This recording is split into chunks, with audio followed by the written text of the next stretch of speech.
everyone, and welcome once again to Deep Space Babylon 59. I'm Captain Logan. I'm Eric. And today, Eric and I are on camera. Yeah, we're thinking this is probably the way we're going to do it from now on. Yeah, at least for as long as you're around and here. We are tackling the third respective episode of each of our shows, Deep Space Nine and Babylon 5. And which one, Eric, would you like to discuss first, sir?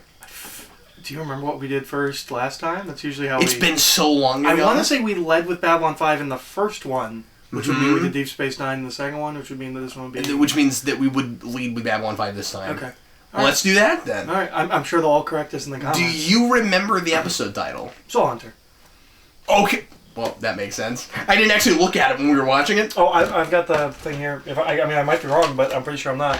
I have the box set. I mean, I believe you. I think that is probably what it's called. It's called Soul Hunter. Oh, Soul Hunter. Okay. Yep. That makes it. That's what I would have called that episode. And one thing that's making this a lot of fun now too, as you know, Eric and I living together, is we get to watch them together now. Yeah. So that's really fun, and we're also picking each other's brains a little bit as we're watching. So some of the little questions, we've already got. So it's not as much. In some ways, we're coming slightly more prepared. So you want to get us started? Maybe talk just a little bit about what the episode's about, and I thought usually you do that. Oh, is that how we do that? I don't even know how we do our show. Okay, I don't feel like we even do a synopsis. We just, what's the other person feeling? Kind of jump right into it. I like this one a lot. Yeah. So Soul Hunter, I don't remember the name of the species, but we've got this new species it's that some weird word.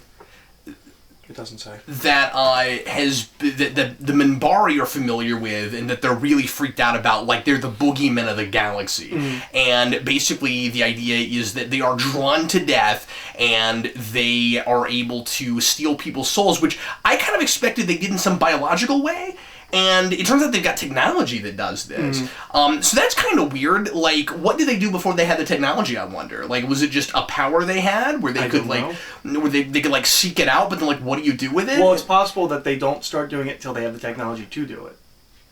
Yeah, but the ability is biological. Or at least I think it is, because the ambassador guy, or whatever he is able to stand at a console and find on the map where somebody that is dying is. Just with his own person. He doesn't have a device or anything. They have some kind of connection to death. Yeah. Yeah. So I thought that whole thing was really interesting. Yeah, they're just naturally drawn to death, specifically of significant people. And I think that's reflected really well in the makeup job, where they do look kind of... like they look a little bit like death, or maybe I'm just responding to wardrobe and stuff, but yeah, their robes are really deathy.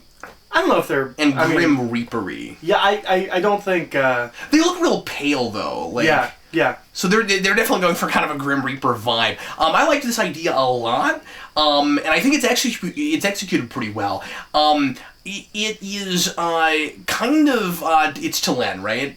Delenn, thank you. It's kind of Delenn's first episode, but where it revolves around one of our main characters in the ensemble cast. But unlike with see, now I gotta try to remember character names with this. Yeah, unlike Londo, and neither Londo or Jakar are in this episode at all. Unlike with Londo, it's not really a character episode where, like, she doesn't get a character arc. We don't learn a ton even about the Minbari. It's really just it's really just her episode, so that we can get the one big major important piece of exposition that she's that it doesn't make any sense that she's an ambassador on the station, that she's actually one of the old leaders of the Minbari and, like, a really important figure. Yeah. And nobody knows that she's hiding out there. Kind of interesting that that we're watching the first episode about her and the first episode with DS9 about Garrick this week. They don't have exactly that same thing in common, but it's kind of interesting that they're both, in a way, kind of hiding out. And, yeah. And I'll be interested to know if hers is any kind of an exile, or if she's doing it on purpose. Or do you want me to tell you? No, I kind of want to find that out, actually. Okay. I think, and that's maybe, like, my biggest criticism is I would have liked more about her personality. I still don't have a feel for her yet. Yeah. I don't know if you really get a good sense of her until near the end of the season, then going to season 2. She goes through a lot of changes between season 1 and season 2. Are they intentionally playing her as kind of a mystery? Oh, yeah. Because I feel like there's the wall Minbari are an entire mystery. And that whole race. I don't know if you remember, because it's been a while since we watched the first one. Yeah. But there's that whole... We will try not to have as much space. Yeah. Next There's time. that whole period of time that he lost in the battle. Yeah, with the Minbari, and we don't know what's going on with that. That's right. Yeah. Yep. Yeah, and I mean, obviously, that's got to come back at some point. Boy, that's one of those... Because usually, I'm not a big fan of plots about people that have amnesia, but that's one that I'm like really interested in. It's not amnesia. No, like he just woke up. Yeah, like, he just blacked out. He's got but I just mean where like he's got memories that are erased, and sometimes that's used as a crutch. And yeah. But yeah, I mean, like I don't feel like any of our characters really like learn anything big. I feel like this is just kind of a really good science fiction concept kind of episode. Yeah, and that's a lot of this first season. You're gonna have a lot of episodes that aren't very specifically character arcy or anything like that, or it's just about a character, but like they're not really going through anything. It's just about that character. I mean, there's some that are some really cool philosophical and existential questions here, I think. Yeah. Oh yeah. And I love we're setting up in his first appearance Dr. Franklin as a skeptic. And what a great place to introduce your main doctor for your show. Yep. Where the first thing he encounters is a thing he doesn't even think can exist, or at the very least once I love that he doesn't actually see it. That he doesn't see the souls. Yeah. And when Sinclair kind of explains it to him, he's like, yeah, I wouldn't go around telling people about that. Yeah. For my own professional, what's the word I'm looking for? He in the episode he refers to it as going on a long vacation. They might send you on a long vacation. Yeah. The kind you don't come back from. Yeah, but for Franklin's reputation, he wouldn't want anybody to like even if he saw it, he wouldn't tell anybody about it. Yeah. I like him instantly. He's great. I like him a lot. I thought he was charismatic from day one or from moment one. I told you not to worry about that first doctor. Yeah. We just kind of get rid of him. And I thought he had potential had he stuck around, but I feel the same way about him as I did the Doctor in the Cage, where like he had potential, but I'm glad that we got who we got. And I mean, I've only seen one episode with this guy, but I'm immediately excited to see a character episode for him. Yep. And it is my favorite episode of season 1 is his character. Great, cool. I can't wait for that. Yep. Another thing that was instantly nifty and I can't wait to see again is the giant insectoid creature. They don't use it nearly enough. It gets used, but it doesn't get used nearly enough. Oh boy, I thought that was, and especially for this show, with the kind of restraints it has as far as budget and stuff goes, I thought that was really ambitious. I don't know if I brought this up in the previous episode, but there is a thing where when they start this show, they say, we're not doing the Star Trek, forehead thing. Every single alien race is going to look distinctly different. And then they get about a couple episodes in, they're like, there's a reason that Star Trek does that. There's a lot of aliens, and they can't all have unique designs. Got the bumpy Power Rangers can do it with monsters. Why can't we? Well, they only have to make one monster. You don't have to make, 3 of the same. Yeah. That's true. But and they have full costumes. Yeah. Well, but I'm somewhat joking when I say that, because you don't want them to look like they're all made out of foam. Yeah. And like whatever's lying around. Yeah. But yeah, you can't. This is the reason that Star Trek movies always have a bunch of non-humanoid races standing in the background, because we got a budget and we can do that. We don't have to name them. We don't care anything about them. They're not individuals with personality. We don't care. They have 6 eyes and their mouths are sideways. Yeah. Isn't that great? That cool? Yeah, exactly. I really appreciate Bab 5 for its attempt at that and for that ambition and for that. And he looks good for the budget. Oh, he looks fantastic. Yeah, He doesn't look like he could walk out of that room. He doesn't look like he can move. No. But he looks great. But you know what? I would take that to a CG creature, even, and I mean, like, I know we wouldn't do CG on TV that early, but I was immediately reminded, of course, for people that really know their Star Trek, of the insectoid Xindi in Enterprise Season 3. Oh, of course. And it's a creature just like that, except it's a CG creature, and it looks okay. But this is actually really standing in the room with that guy, and I would kind of prefer that. And the insectoids, there's not a whole lot of action scenes with them. I mean, we eventually kind of get to a couple, but for the most part, they're standing behind a table talking to people in a council. It's the same kind of thing. Yep. This is not a council. It's in a back. It's kind of in a back room, but yeah. I really like the guest star of this episode. Yep. I should have looked his name up. Star Trek. He's in Star Trek 6, and he plays the Klingon who runs the penal colony for on Ropente. And he doesn't play the same kind of character here, but I understand why he was picked. I love the droney voice thing he does. Yeah, we were doing that the whole time we were watching that. Oh, I couldn't help it. I thought maybe at the beginning they threw me for a loop on this, and I was impressed with it. Where at first it didn't occur to me that he was intentionally refusing to cooperate. I thought he was like catatonic or something. Well, we see him open his eye and then close it again, which is I think supposed to be the signal that he's. That makes sense. I thought he could have been programmed to do everything he was doing. I didn't know what the deal was with his race. And the other thing I should mention about his race that I was really impressed with is I like that they're so shade of gray. Yeah, their morality is strange. Well, they have one. That's exciting. Well, but they don't take into consideration anybody else's because the Minbari, we find out, are very much built on the belief of reincarnation. Yeah. And when you're taking important souls, you're not getting reincarnations for Einstein or I don't know why Einstein popped in my head, but you're not the great minds. You're not getting Michelangelo. You're not getting Da Vinci again. And that's why it's important that it's the important people they steal. Yeah. Because they're messing with culture. Yep. And they talk about how each generation is less than the last. Yep. I thought that was a really interesting idea, but I liked it like the main Soul Eater guy in this. I just like that they're not just race and not just scary creatures. Mm-hmm.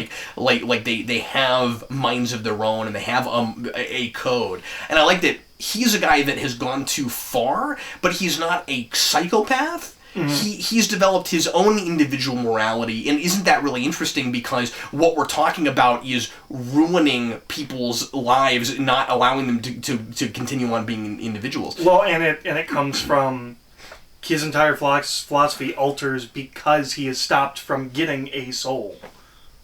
Yeah, there's a major Minbari soul that it seems like Delenn. I can't remember. It seems like it's specifically Delenn was there and stopped him. Yeah. I can't remember if it's actually Delenn or if she is representing the whole race. He mentions that she was there. Okay, yeah. And I don't know that if it was her personally that stopped him. I felt like maybe it was supposed to be. Yeah. But she was definitely there, but I don't know what the situation was. It could have just been a ship and she was on the ship. I don't know. Or she was part of his boarding party or whatever it was. She in some way stops him from getting a soul, and that is what starts turning him. And so he has this kind of epiphany where it changes his whole worldview, and he says, "Oh, we've got to like." He thinks he's helping people. He wants to, and I loved how sympathetic he turned out to be. We're obviously super misguided, and also he has kind of this. And we should note that the thing that we're talking about, because I feel like we're being vague. They go to people dying and collect their souls when they die. He is now going and put them in like a marble. Yeah, he is now going and killing people to take their souls because they're important. That is the big distinction between how they usually do it and how he's doing it. And I love that because it's like he wants to preserve these people, but like for their souls, but for what purpose? They're never going to be able to do what they were born for, use their talents for the betterment of their species. And I like that I love the way he describes the important souls, where it's not just good people, it's just important people. Because he says, like, rulers, dictators, brilliant lunatics? Is that yes, it was more eloquent than that. It was something lunatics. It's something lunatics. Glorious lunatics. Glorious, I love that line. That was great. It's not just, it is genuinely important people, not just good people. And this made me feel like I'm really in for a treat with this show because, like, second episode, we've third, but the second after the pilot, but like JMS has already on his second episode landed on an idea that I've never really seen like fully like exactly like this before. You know, like Eaters of Souls and stuff, sure, but like Yeah. with this kind of morality to it and stuff, I've never really seen that, and I thought that was really cool. And I haven't seen it since. Like nobody's ripped this off that I've seen. And this episode is still JMS. Next episode is the first one we're gonna have not written by him. I did see that he wrote it. In the it's, credits. Next episode's Larry DiTillo. I don't know if you know him. From. I don't know. Okay. Well, I know him from Beast Wars. Okay. But I didn't know if he was the name that you knew. It doesn't ring any bells. Okay. But that makes a lot of sense because, of course, GMS did a lot of stuff with cartoons. Yeah, that's what I mean, yeah. Yeah. But yeah, so this one is still written by JMS. I wasn't sure, that's why I was checking. I was making sure it was written by JMS. Yeah. Like I said, I noticed it. Yeah. But, yeah, I feel like there was something else I wanted to bring up about the whole soul thing. Oh, I like the delusion of grandeur he has. Mm-hmm. Like I like that he has kind of a superiority complex where he's taking these important people to preserve them for, again, at the end of the day, kind of no good reason, just to preserve, and they become his collection, and they talk about that, and all these people have that, but he thinks he's doing like a service to the individuals and to mankind, but he or to, you know, the species, whatever the species is, but he talks about them as his children, and I like how it's like deluded him and changed him. How did you feel about the way that they finally beat him? Is that too corny for you, that the souls all come at him and distract him? I thought that was maybe going a little too far. Well, I wish, because it doesn't really go, like, I would say it's ambiguous, but I don't really feel like it's even ambiguous. I'm unclear whether, if you open the bag on any Soul Eater, if the souls would go after them, or if it's just because he's been, you know, mistreating them or is misguided that they turn on him. Yeah, because they talk about how the souls talk to them. Good point. Yeah, is it the individuals or is it naturally what the souls would do? What the souls would do, yeah. And like what are souls even after they're taken out of, you know, people's bodies? Mm-hmm. Because this is a thing I think about all the time with the idea of the nature of the soul. Is, well, so much of what we are and who we are is our chemical makeup and brain chemistry and stuff. That, like, how much of your individuality and who you are would be preserved in a soul if such a thing exists. It's also really odd in a way to come right out in your second episode and be like, the soul is a thing. And it exists. It's something that comes up more than once. And, you know, Star Trek does it too. Yeah. With the Vulcan Katra. I mean, you know, we can take the essence of a person and with a mind meld implanted in another person. So, and we keep dealing with the skepticism of, you know, what is that really? Do you even believe in that? Like that kind of a thing. So. Well, and I like that it's still it doesn't take away the mystery. You know, it kind of pours more mystery on, or at the very least, you know, it allows us to wonder, like, where does the soul go? Like, is this guy actually preserving something that would be lost? Mm-hmm. And Franklin obviously offers a couple of, like, pseudo explanations. He kind of plays the Scully, where he's like, well, you could copy someone's brain and, like, write that to something else, or, you know, things like that. Of course, would that be the same thing? Well, I think you could take it as that is what's happening. Is there? He's not actually taking the soul. He's copying. You know, if you wanted to play the skeptic side. Yeah, you could say that's potentially what it is. At the same time, although copying someone's brain wouldn't kill him. Yeah, and we do this kind of thing in Star Trek a lot, and often it's just code at that point. You know, like where it doesn't actually necessarily preserve a person's, again, a personality or the essence of them. It's simply information at that point. Right. And remember that he's saying that before he gets a kind of confirmation. Exactly. Yep. Yeah. Which we can tell by the end, if he saw it in person, would probably shake his confidence about it. And this is something that he deals with later. Oh, he deals with the idea of the soul and his belief in it later. I'm glad we do that, because I was a little bit uncertain if we would ever get back to that kind of thing, and a little worried about it when you mentioned that the species is not a recurring race. No, and they're not a major race. I asked you if they were a major race. Do they ever come back? Not that I can recall. Okay. But I mean, he kicks them off the station and says, "Do not come back." Like there's. Oh sure. At least there's not something. That doesn't mean we couldn't have contrived a way to see him again. No, but what I could make him an enemy race. What I mean is, at least they're not. it's not that they introduced this really interesting, important kind of race, and then we just never hear from them again. They are told, do not come here. Or even worse, has a cliffhanger. We're like, oh god, they're coming back, and then they never do. Back. Do you have any idea how often that happens in Star Trek? Freaking all the freaking time. Drives me insane. Well, it helps that Babylon 5 from the beginning wanted to be an ongoing narrative. Yeah. Oh, it drives me nuts, man. You just told me the other day that happens with what the Borg were supposed to be. What they were supposed to be, yeah. Exactly. In a first season episode, and they're interestingly an insectoid race. Well, not an insectoid race. Excuse me. They're basically the Yeerks from Animorphs. Oh, like they come into your brain and they take you over. And they actually it's an episode called Conspiracy, and they actually take over a lot of important people in Starfleet. Oh, okay, it's kind of the best episode in first season. And they were gonna be the Borg in like a first draft or first idea. And I'm fuzzy on whether or not they were supposed to be the Borg or if they were like a precursor to the Borg. But I know that there was talk at one point that the Borg were supposed to be an insectoid race. So I think that was an idea that led to that. I don't know if it would have been the same race. Oh, okay. I'm fuzzy on that. Okay. But anyway, that's the thing. Anything else we should talk about with that particular episode? We haven't mentioned much about Sinclair and stuff. Yeah. I mean, this is another episode where it's just kind of Sinclair having to make harder choices. Mm-hmm. Nothing's really simple for him. And Garibaldi's just... I love Garibaldi. I mean, he doesn't get a ton to do, but he's always got a lot of character in every scene he's in. I like that. I like how like contemporary and 90s he is. I don't know if that's and like we set that up with the cartoon thing and everything. Like I like that when someone calls him on his comm thing, he's always like go. Like I like that a lot. There's another thing that's going to tie him to the 90s a little bit later this season, I think. But yeah, that's a fair. Read on him. Yeah, a fair read on him. I feel like there's some other character that we're missing, or other beat that we're missing. Because Ivanova's not really in this episode. Those are the only three characters that mattered this time at all.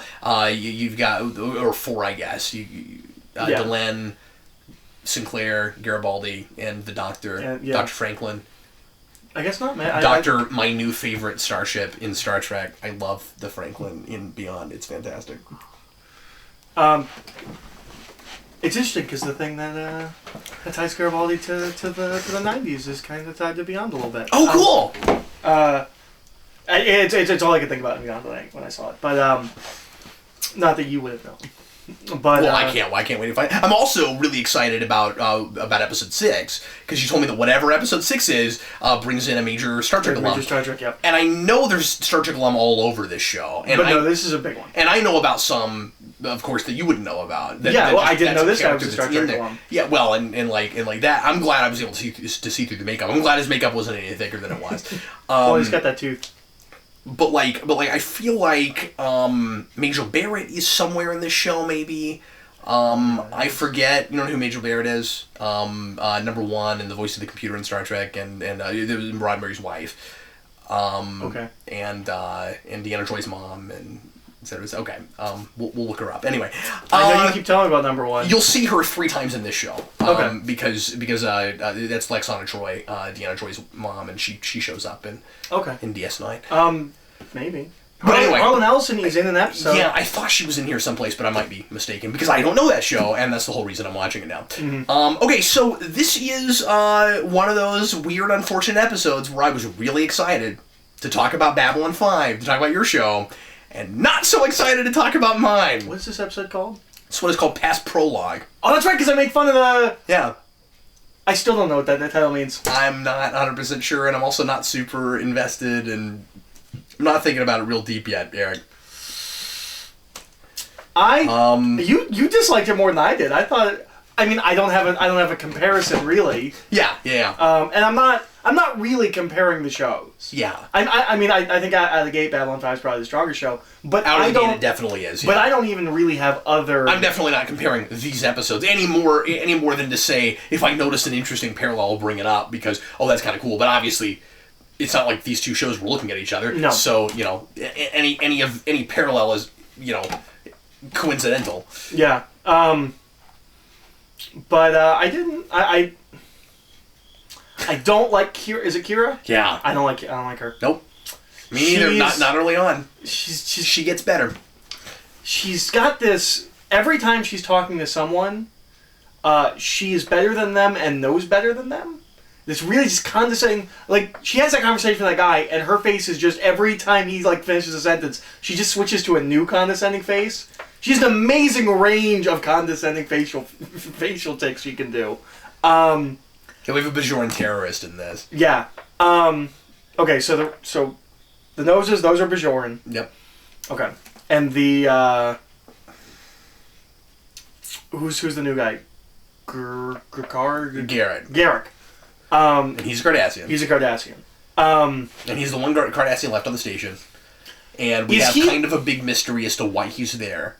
Kind of. They kind of suggest he's a spy of some kind. And he does spy things. He gives you plenty of reasons to suspect that. But I don't know if he's... And blaze it on. Real thick. Mm-hmm. Which I'm wondering if it's misdirection. I'm not sure if this show's being clever or... I'm not sure if the show's being like clever and subtle, or if it's as obvious as it is. Mm-hmm. I don't know if they know at this point. Honestly, I don't know if they know at this point either. They could definitely just be planting him and going, "We'll decide what he is later." Yeah, we'll figure it out later. Most certainly, and that happens with stuff. Yeah. In this show, I like him. I think there will come a point where you will love him. Okay, so far he's Sarah's favorite thing in the whole show. So far, kind of keeping with the previous two episodes, I think Odo's probably my favorite. Mm-hmm. I would have predicted that. I would have bet money on that. Really? Oh yeah. Interesting. You probably said that in one of the previous episodes, but it's so long since we talked. I don't think I did. Well, because the last episode was Odo-centric. I can't shake that he should be Jeffrey Combs. I don't know. I feel like Jeffrey Combs was born to play that role. You won't feel that way later. In fact, I don't even agree with that. Okay. Because it's too stoic for Jeffrey Combs. Maybe, yeah. And I'm not saying that Odo is a fully stoic character. Obviously, he's a guy with a temper, and his emotions flare up. He's not Vulcan or anything, but he's really distanced from humanoids because of what he is, and you'll understand that later as we go along.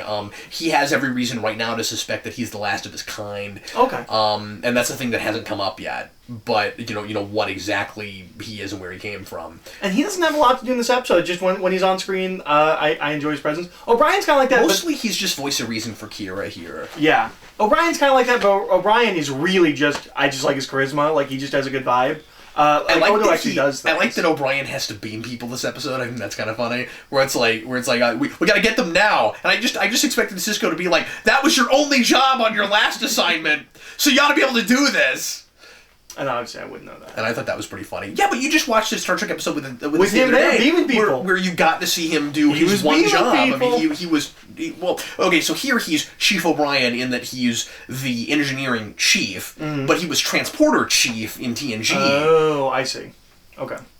That was his whole job. We go inside the wormhole, which you said we saw before, but I didn't remember seeing it. Yep. You mean like the effect of what it looked like? Yeah. Where it kind of looks liquidy. And it's got bubbles. Yeah, it's cool looking. Does it go somewhere? Is there another side? Yeah, it goes to the Gamma Quadrant. Oh, okay. It's our tunnel into the Gamma Quadrant, and that's where. Which is why this station is so important, because yes, right, because that gives us a way to get to that other part of the galaxy. Okay. So can I break this down for you real fast? Sure. So you have Alpha Beta. Okay. And they're, of course, if you look at a star chart, they're right next to each other. Okay. And the Alpha Quadrant's where Earth and the Klingons and the Romulans, et cetera, are, and the Federation, right? The Deep Space Nine, I don't know if I've done this breakdown already on the show. I hope I haven't. No. I do not. Deep Space Nine and Bayshore and Cardassia are sitting on a line right in between Alpha and Beta. Okay. And we will see... so the wormhole skips Beta and goes to... No, it's like... imagine, because, quadrants, imagine a grid, it goes up this way. Okay. So Alpha's here, Beta's here, it goes up this way, and then the Delta Quadrant is over here. Okay. And that's where Voyager ends up. Okay. And so that's where the Borg come from. Yes. And so those are the four quadrants, and remember that in Star Trek, dealing with interspatial, intergalactic and intergalactic travel as well as we can understand it with real science. We are, even with light speed, not able to traverse our galaxy into another galaxy yet. We haven't gotten to that point yet, so we're still exploring our galaxy. I mean, we break the barrier in the in one of the first episodes in TOS. But anyway, so a lot of the species that we're not familiar with that we'll meet in Deep Space Nine come from the Gamma Quadrant through the wormhole. Okay. And that becomes a port of call. When you say we're not familiar with, does that mean they have not appeared before this year? Yes. So they'll be new. Oh yeah, they're new to the show. Yeah, okay. much of what, and of course we get Klingons and Romulans and some other, and we get some fun like background races here and there that you would recognize if you saw TNG. But yeah, so a lot of, and of course some of the major races that we've already established with Ferengi and stuff like that. Did we get a Gorn? Nope, there's never a Gorn in DS9, unfortunately. But we but like a lot of the bad guy races and stuff come from the Gamma Quadrant. Okay, cool. Anyway, this episode. So we hadn't even really talked about this episode at all. Right, yeah. So Kira's. Do they even? They're not like ex-boyfriend or lovers or anything like that. No, they're just. They used to be in a terrorist cell together, called Coda something. Oh, you mean Kira and this? This other guy. Yeah. Mm-hmm. There's a ship with a. In fact, I don't even think she was in the same terrorist cell with him.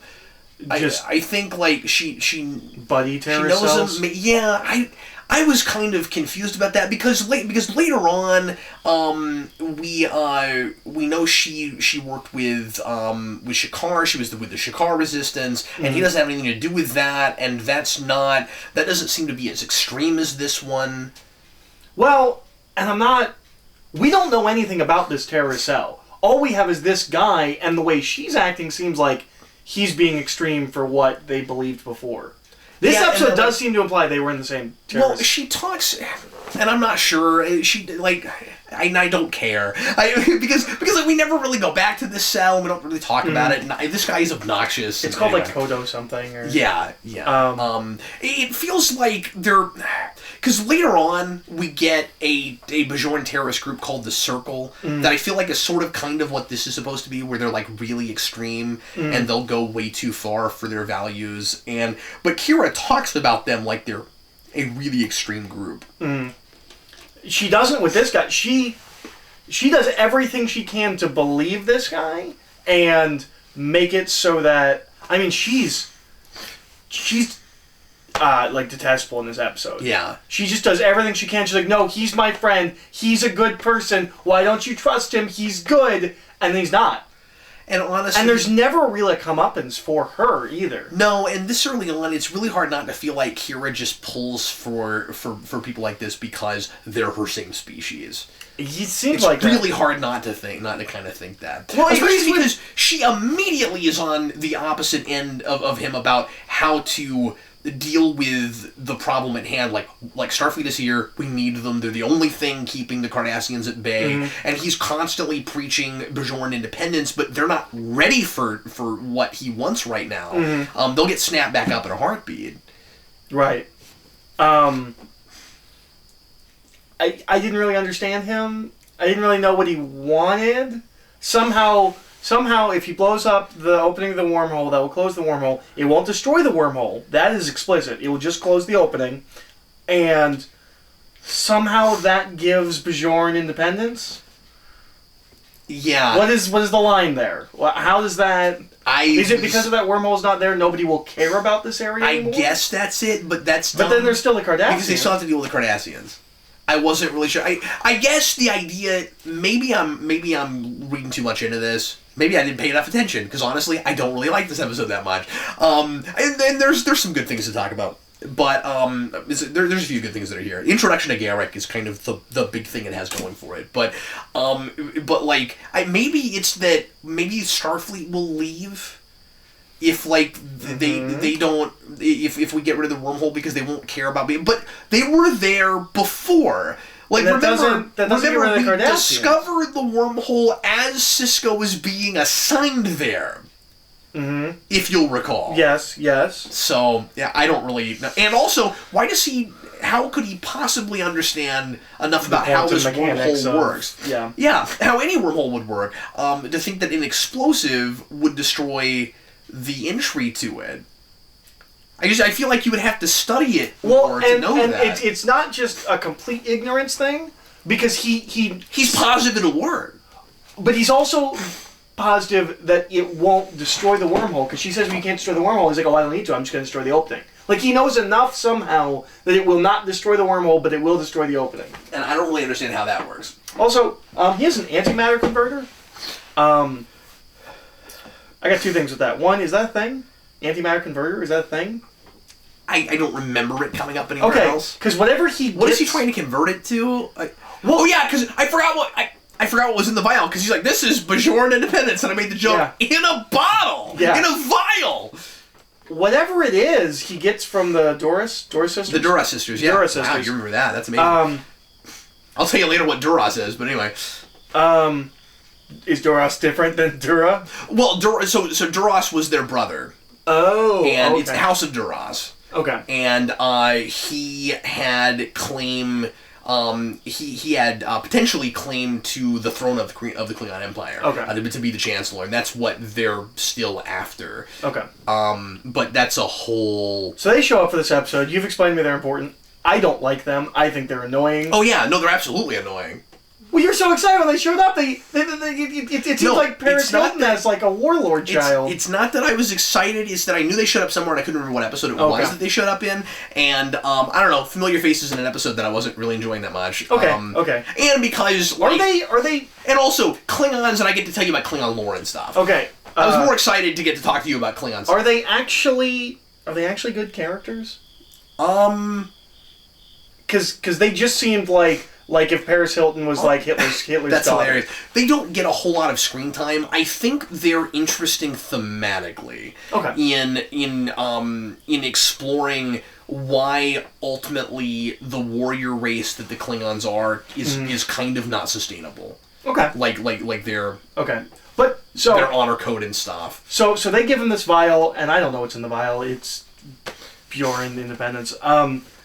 But he puts it into the antimatter converter. Whatever's in that is matter, right? So it's converting that into antimatter?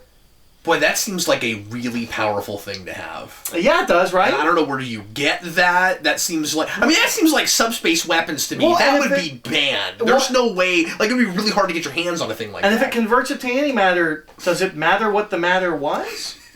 Like, couldn't you put like a bunch of Legos in there and it's antimatter? It makes it, yeah. No, that's a really good point. Like, is it that it's an explosive, and then if we make it an antimatter explosive, then it's more explosive. But then if you put antimatter with matter, it explodes. So couldn't it be anything? Yeah. And then you just touch it. You just make an antimatter Lego and touch it up against a Lego, and then boom. Mm-hmm. Okay, so it's not something where like this is like a Star Trek thing. Like I missed that they mentioned it was an antimatter converter. That was an offhanded thing. I was gonna make a joke where I was gonna make a joke where he goes, it's antimatter converter. I was like, what's it converted into? But I don't know. I must have been concentrating on something else. I didn't make that joke. I wanted to make that joke. No, I mean, but they mentioned the antimatter converter. That is really bizarre, honestly. I don't even kind of understand. And then suddenly, so we have. I'm stuck on this now. I'm glad. So what it basically, I noticed something important. It's something ridiculous potentially. Someone will have to explain this to me. That just sounds way too. Someone's going to tell me like I misheard it, and because you weren't paying attention, you can't correct me. That seems way too advanced to me. Like because. It's basically a replicator that converts stuff into antimatter, right? Because a replicator takes energy and turns it into matter. Right. So we have a thing that turns matter into antimatter. Well, it says it's an antimatter converter, so theoretically he could be putting antimatter in, and it could be turning it into matter. But then what's it turning into? And I don't know what the Doris sisters give them. That makes it a thing that would destroy the wormhole. I don't... Yeah, it seems like they keep that a mystery the whole time. I don't know what's in that vial. They might mention it, but I didn't. And I missed it. Wow. it's so weird. I feel more prepared on the Bad 5 episode than I do this one this time. Just because it's not that good of an episode. And again, I tend to skip a lot of first season. Mm-hmm. But anyway, so that's bizarre. And I don't know how you would know for sure that you could destroy the entry to the wormhole. I didn't think he was as bad an actor as you said. Maybe Star Trek has a higher caliber of actor, but I've seen a lot of 90s shows. I don't know, he could have been on Hercules. Well, I'll tell you, we saw some melodramatic and hammy stuff even in the Bad 5 episode this time, but he and Kira in a room together is a matter-antimatter explosion, friend. It's rough. He didn't help her at all. And I think as time goes on and as she's given better material, that the non-visitor becomes a better actress, and that Avery Brooks is heightening her. I think that Renee Auberjonois is heightening her. Cisco doesn't have anything to do in this episode. No. Which was the case last episode. He basically just, has some threats at the end, and that's about it. I don't feel like he just acts all intimidating, and I don't feel like he's the main character of the show. I feel like he's set up to be the main character in the pilot, and Jake's nowhere to be seen. Yeah, so 2 far. episodes in a row. No Jake. You're right. Well, we had the school thing, and that was it. Oh, that's right. But he's not even really involved in that. He just kind of shows up at the school. I don't remember. It's been a while, but I don't remember him really. Oh no, he is in that episode because Quark's. Because we deal with him and Nog a little bit. Mm-hmm. So yeah, no, I'm wrong. But yeah, no, Jake's not in this episode. But yeah, he should be more of our window into this place. Kind of like how Sinclair is. He should be the one making the decisions about. Well, yeah, especially because, even for Star Trek fans, this show feels pretty foreign. Mm-hmm. And it should, but we need more of a window. And I think that the pilot, of course, does a better job of that. Mm-hmm. And it needs to be carried through a little bit farther. We're used to, when you're watching Star Trek, you're used to what a starship, running is like and stuff, and this place is different, and we need to call a little bit more attention, and we start to as time goes on, but to what's different about the station. One of my favorite threads early on that we'll start getting to pretty soon, I imagine, mm-hmm. is O'Brien having a difficult time dealing with the temperamental Cardassian computer system. Okay. And how it's always broken, work right, and that gives us a really good window into Cardassian culture itself, and how how different it is just based on their technology. Maybe this is indicative of the episode. But I was pointing out some architecture stuff that I was like, that's really cool. There was a couple of things where I was like, that's just cool looking. Yeah, you like the giant gear doors. I love the gear door, but I also like the other door that is just the lines. I just thought that was a cool door. One thing that's kind of interesting about first season is that they don't have all of the promenade set built yet. Okay. They spent a lot of their budget on the bottom floor and on the initial models and stuff. Right. And so it's really cool the way they've set it up, because they shoot it such where you can tell that there's a second floor mm-hmm. on the promenade. But by second season, they actually build a second floor, and we go up there, and we do things up there. I thought we were up there in a previous episode. I think they maybe do some things so that they trick you into thinking we're up there. Okay. But they actually build the rest of that set eventually. Okay, cool. Right now, it's a partially built set. Okay. If memory serves. I read that somewhere. It's not a thing I can really tell just watching it. Quark's not really in this episode. At all. I don't think he ever shows up, unless he's in the background someplace. Well, I think he's in the background at the bar. And then Dax has that hilarious moment that you pointed out where she has it moves over to her. She has 2.5 words, and then it moves back, and hi, I'm in this episode. Well, she's just nodding. Cisco's just you do this, and she's like, she didn't even have words. I don't think she even had words. So it doesn't seem like we're completely dogging on Deep Space Nine. Something we were talking about and noted while we were watching the episodes is how much better all the computer consoles look in Deep Space Nine, and everything's labeled. That's a nice feature to know what you're pressing. Everything's labeled, and there's just because we didn't mention this in Babylon 5, the map. You didn't mention the map in Babylon 5. Oh, the map! It's so funny. So the Soul Eater guy, the good Soul Eater guy, the relatively good Soul Eater guy, he points to a place on the map because Sinclair's well, you're supposed to be able to sense death. Can't you find some death? And he's like, yeah, here we go. It's here. Well, the place where he points on the map on the wall, as you pointed out, could have been like 3 decks. Yeah. It's just it's not even like a thing like a mall map where like we break into sections. It is just the outline of Babylon 5 with lines running through it. If that thing had been in Star Trek, it would have been a sectioned out diagram, and he would have been able to zoom in on it. But yeah, the graphic interfaces in Star Trek are always really cool. Team forward, and I love the Okudas; they're amazing. I want to say it gets better, but I honestly don't remember what it... Because that's not the stuff I pay attention to. Oh, sure, yeah. Well, and I mean, a lot of the reason I do with Star Trek is just because it's such... Part of those trappings with TNG or why I like that show so much is just like the atmosphere and the world building that it creates. And I've like bought sticker books of that stuff and stuff, so I've looked at it real close. Because I know... That whole system, by the way, is called LCARS. It has a name. I know forget what it stands for. I'm almost positive this is not a thing in Babylon 5. I'm pretty sure they are just pressing buttons. So is it like in Galaxy Quest where like he's like, I know what everything when the pilot says he's like, I got it all figured out. This does this, and this does. Do they actually know what every button does? I kind of doubt it. Okay. I think it's just because the difference with the whole Galaxy Quest thing is, I mean, I realize we're talking about a fictional thing. We're like, well, is it like the production of a fictional television show that we learned about in the show? But the thing is, he has a physical stick and a wheel and stuff that he uses, and in Star Trek, it's just buttons, and it's not even. I mean, it's like graphics under glass even. It almost just like a touchscrreen. Yeah. Well, and I think, like, I don't know how much of it is added in post and how much of it is actually there, too. I mean, that's a thing, too.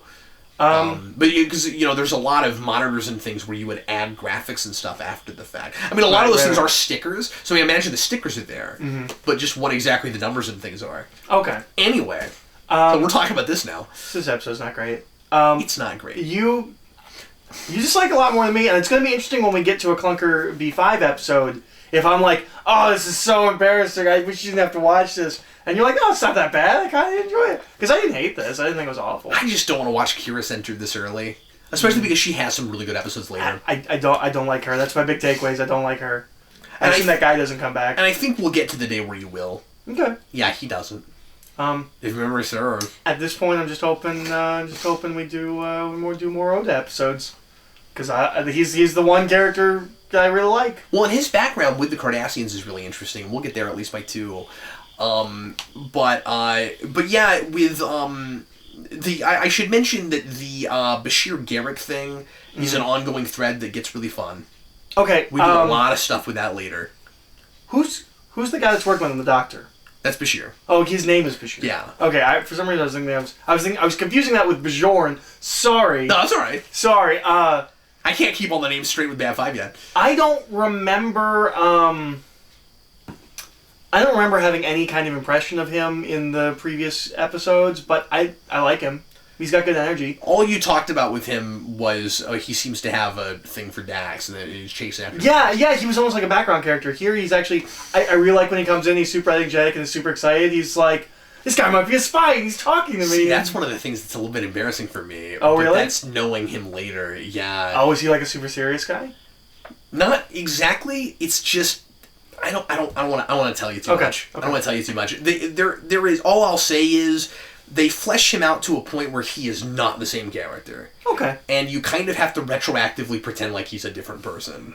That's all I'll say right now. It doesn't totally not work, but he's so over the top early on. Now, one thing that does really work with this, of course, is that he is really wet behind the ears right now, and as time goes on, it's sort of like Wesley and Angel, where he goes through some stuff. Okay.